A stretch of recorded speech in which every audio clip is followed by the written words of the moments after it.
Les grands principes régissant les collectivités territoriales. La décentralisation s'est mise en place à travers différentes étapes dont la plus importante est la loi du 2 mars 1982, relative aux droits et libertés des communes, des départements et des régions. En juillet 1981, le président de la République, François Mitterrand, annonçait ce mouvement qui n'a cessé de s'amplifier depuis dans les termes suivants. La France a eu besoin d'un pouvoir fort et centralisé pour se faire. Elle a aujourd'hui besoin d'un pouvoir décentralisé pour ne pas se défaire. Les deux grands principes de la décentralisation sont le principe d'autonomie et le principe de libre administration. Le principe d'autonomie. Le contenu du principe d'autonomie. Le principe d'autonomie se décompose en trois volets: l'autonomie juridique, l'autonomie organique et l'autonomie fonctionnelle. L'autonomie juridique. Les collectivités territoriales sont des personnes juridiques distinctes de l'État.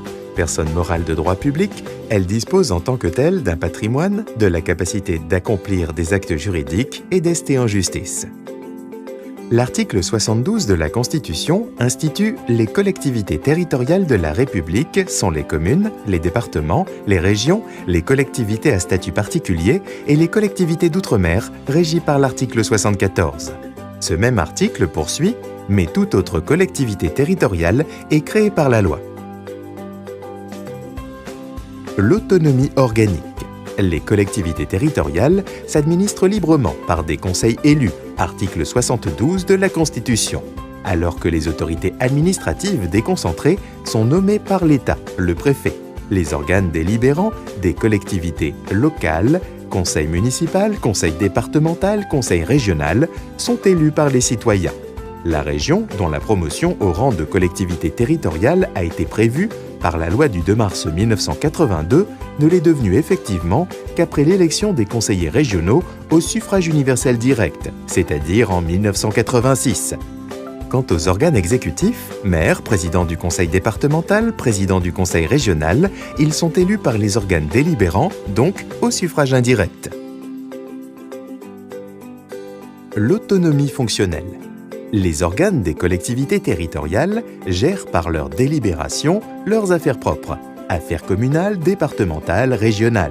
Ils sont compétents pour prendre en charge les intérêts des populations concernées.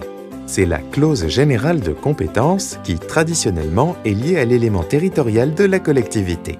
Cette clause générale se conjugue avec les compétences d'attribution.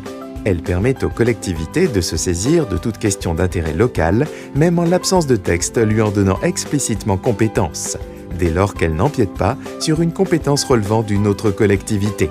Depuis la loi du 7 août 2015, les régions et départements ont perdu cette clause générale de compétence et ne conservent que des compétences d'attribution. L'existence d'un contrôle de l'État. Si les collectivités territoriales s'administrent librement, c'est, comme le rappelle l'article 72 de la Constitution, sous le contrôle de l'État exercé par le représentant de l'État.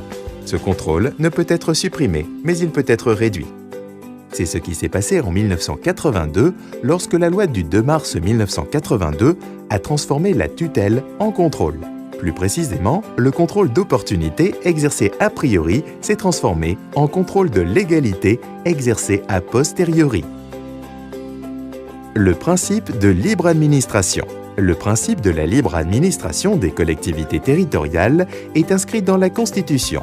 Il a été dégagé par le Conseil constitutionnel pour la première fois dans sa décision numéro 79-104 DC du 23 mai 1979, dite Nouvelle-Calédonie 1. En vertu de la loi constitutionnelle du 28 mars 2003, le troisième alinéa de l'article 72 de la Constitution dispose dorénavant que, dans des conditions prévues par la loi, ces collectivités s'administrent librement par des conseils élus et disposent d'un pouvoir réglementaire pour l'exercice de leurs compétences. L'article 72-2 détaille les dispositions constitutionnelles consacrant la libre administration des collectivités territoriales. De façon concrète, c'est au législateur de préciser le contenu et l'étendue du principe de libre administration sous le contrôle du Conseil constitutionnel. La libre administration se limite à des compétences infralégislatives et exclut les compétences régaliennes. édiction de lois, justice, diplomatie, fiscalité, etc. La libre administration permet de garantir un espace de liberté dans lequel les collectivités territoriales peuvent agir. Elle est souvent invoquée à l'encontre de lois soupçonnées de ne pas la respecter. Mais le Conseil constitutionnel a validé des dispositions législatives qui l'ont méconnue, ne sanctionnant que les atteintes excessives du législateur. Pour un exemple de validation, décembre numéro 2010-618 DC du 9 décembre 2010. La loi de réforme des collectivités territoriales instituant le conseiller territorial. Seules 4 lois ont été censurées pour non-respect de ce principe. La libre administration reconnaît un pouvoir réglementaire aux collectivités territoriales. Ce pouvoir ne s'exerce que dans le cadre des compétences de la collectivité, en l'absence de normes supérieures, contraires et sous le contrôle du juge administratif.